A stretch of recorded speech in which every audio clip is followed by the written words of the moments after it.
I witnessed all the family problems and challenges. I witnessed the problems that come when you're working with family and finances and all this type of stuff, right? The resentment that builds and all that type of stuff. I saw some really bad and ugly things there growing up, just with the way my granddad was, how he fought with my dad and his other kids and that type of stuff there.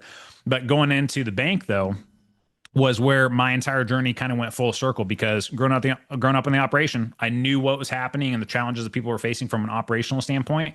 Going into the bank, though, is where the massive gaps were exposed for me between farmers and finances, and specifically farmers and banking, and people making massive commitments, taking on millions of dollars in debt, and not knowing what the hell they're doing, Tracy. Yes. Not really understanding the weight there. And that's why I say a lot of people, I tell them, I'm like, I was a really bad loan officer. Not because I didn't know numbers, I knew numbers really well, but because every customer that I had sitting across the table from me, across my desk, I couldn't talk to them like they were just customers of the bank because a lot of them, it was mom and dad sitting right there.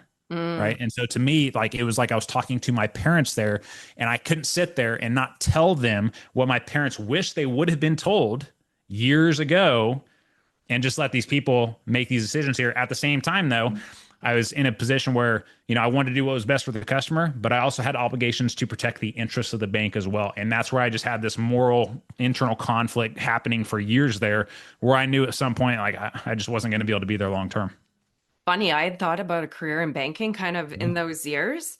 And now knowing that, I'm like, I wouldn't be able to do it. I'd be like, what are we doing here? No, you Yep. can't afford this because I I'm going here. I even know bankers that don't even understand numbers. Yeah. And just because the banker says yes doesn't mean that it should Yep. be a yes for you. And they're it, inexperienced, and we're thinking the expert, the banker, Mhm. is the know-it-all. So if the banker says yes, it's obviously Yep. good, right? I don't know if Yep. you agree with that.